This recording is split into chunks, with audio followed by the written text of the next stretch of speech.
Olá, queridos amados irmãos, graça e paz a cada um de vocês, sejam todos muito bem-vindos. E que alegria poder nos encontrar mais uma vez aqui através desse nosso canal para juntos meditar a palavra de Deus. Hoje, nessa segunda-feira, nesse dia 6 de agosto de 2018, celebramos com toda a igreja a festa da Transfiguração do Senhor, que nos propõe as seguintes leituras. Primeira leitura extraída do livro do profeta Daniel, capítulo 7, versículos de 9 a 10, depois de 13 a 14. Salmo responsorial, Salmo 96, 97. Segunda leitura extraída da segunda carta de Pedro, capítulo 1, versículos de 16 a 19. E o evangelho proposto para essa festa, o evangelho de São Marcos, capítulo 9, versículos de 2 a 10. Que vai nos narrar o seguinte. Naquele tempo, Jesus levou consigo Pedro, Tiago e João e os fez subir a um lugar retirado no alto de uma montanha, a sós. Lá, ele foi transfigurado diante deles. Sua roupa ficou muito brilhante, tão branca como nenhuma lavadeira na terra conseguiria torná-la assim. Apareceram-lhe Elias e Moisés, conversando com Jesus. Pedro então tomou a palavra e disse a Jesus: Rabi, é bom ficarmos aqui. Vamos fazer 3 tendas, uma para ti, outra para Moisés e outra para Elias. Na realidade, não sabia o que devia falar, pois estavam tomados de medo. Desceu então uma nuvem cobrindo-os com sua sombra, e da nuvem saiu uma voz: Este é o meu filho amado, escutai-o. E de repente, olhando em volta, não viram mais ninguém, só Jesus estava com eles. Ao descerem da montanha, Jesus ordenou-lhes que não contassem a ninguém o que haviam visto, até que o Filho do Homem ressuscitasse dos mortos. Então, eles pecaram pensando nessas palavras e discutiam entre si o que significaria esse ressuscitar dos mortos. Palavra da salvação. Glória a vós, Senhor.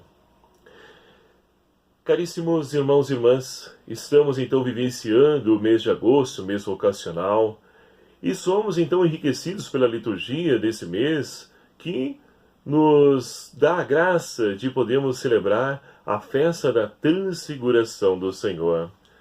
E é interessante porque a festa da Transfiguração do Senhor, ela é celebrada no Oriente desde o século V. Então, já no Ocidente, se celebra desde o ano 1457. Situada então a Transfiguração antes do anúncio da paixão e morte, a Transfiguração ela prepara os apóstolos para a compreensão deste mistério. Quase com o mesmo objetivo, a Igreja, então, celebra essa festa 40 dias antes da exaltação da Santa Cruz, a 14 de setembro.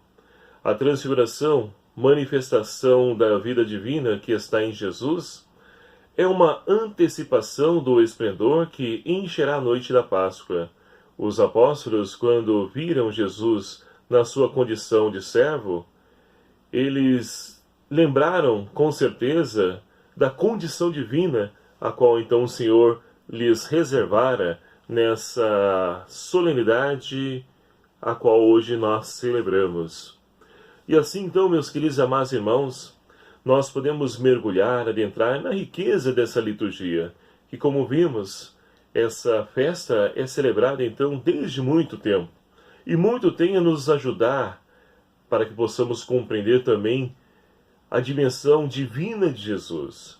E a primeira leitura de hoje, ela proposta do livro do profeta Daniel, ela nos narra justamente Daniel que tem a oportunidade, através de uma visão noturna, de ver a história do ponto de vista de Deus e não do ponto de vista humano.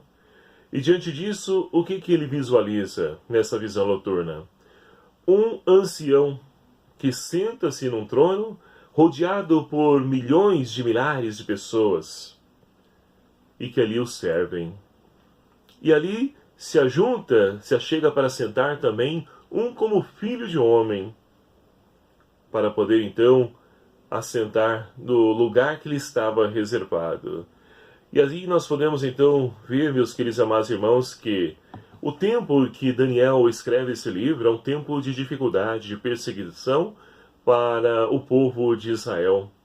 Mas diante de tanta perseguição, luta, sofrimento, batalhas, Deus, ele é o juiz, a quem então irá julgar tudo segundo a sua justiça. E assim poderemos ver que, mesmo que aparentemente na nossa humanidade, no nosso relacionamento, no nosso dia a dia, na nossa história, o mal pareça triunfar, Deus, ele está sentado no trono.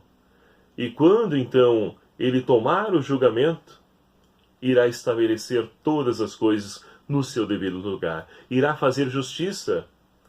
E isso diz o que para nós? Que não podemos então desanimar diante do fracasso dos justos, daqueles que querem fazer justiça, que querem mudar a história, que querem fazer a diferença, querem ser sinal do amor de Deus. Não podemos desanimar, porque Deus vai fazer justiça no momento oportuno.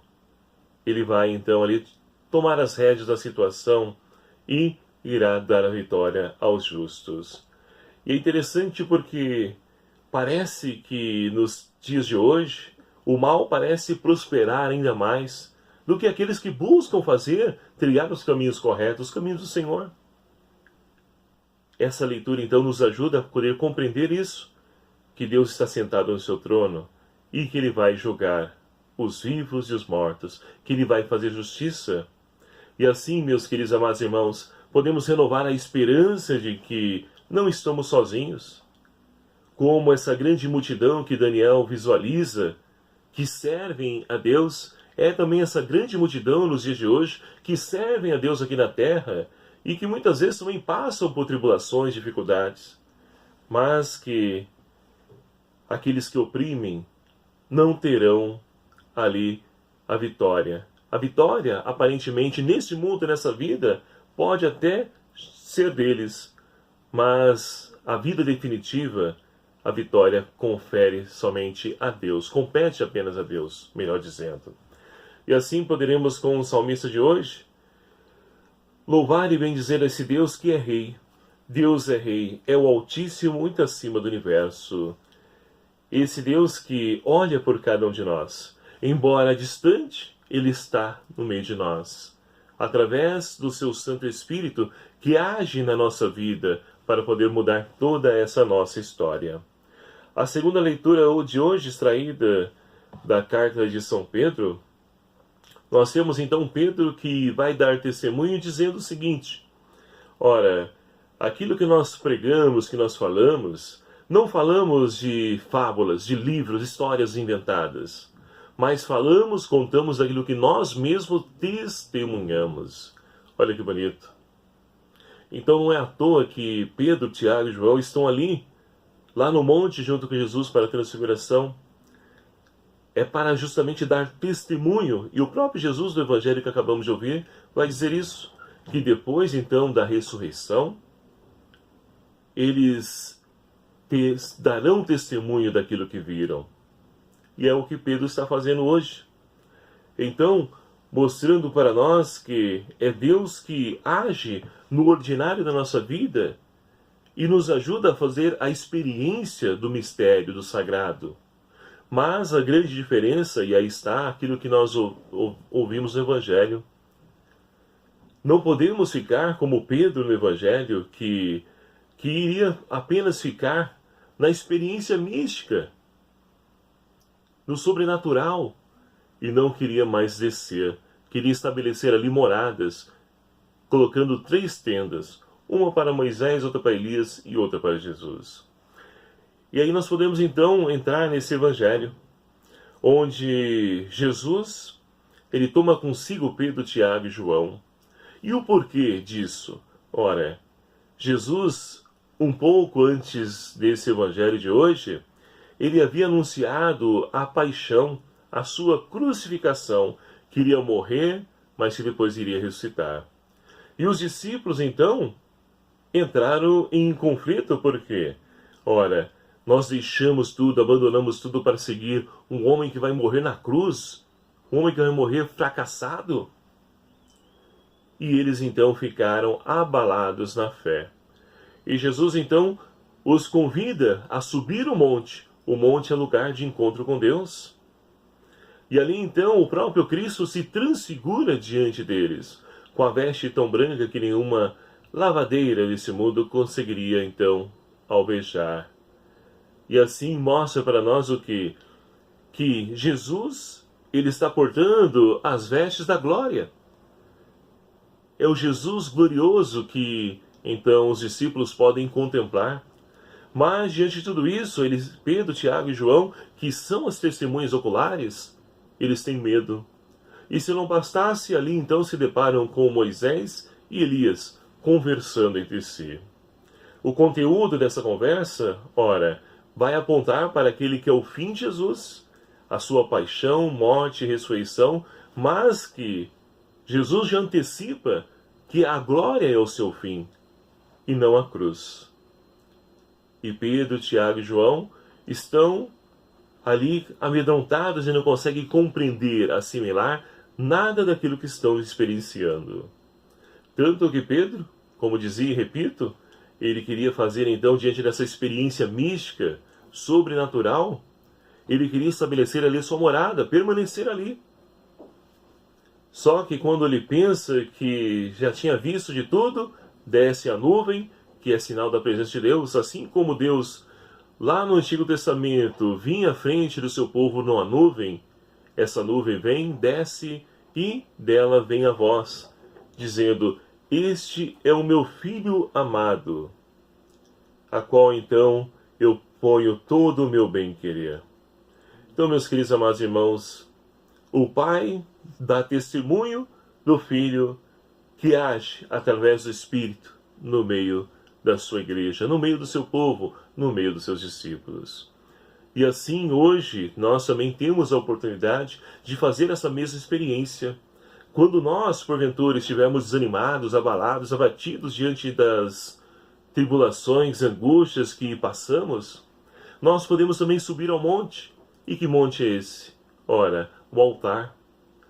Ali no altar nós podemos então ver o Cristo transfigurado na Eucaristia, se entregando como alimento para cada um de nós, para poder nos sustentar, nos fortalecer, nos animar, nos encorajar, para que possamos dar testemunho do seu amor. E assim então, feito isso, essa experiência, Jesus então desce com seus discípulos e pede para eles não contarem nada para as pessoas, somente após então a sua paixão, morte e ressurreição.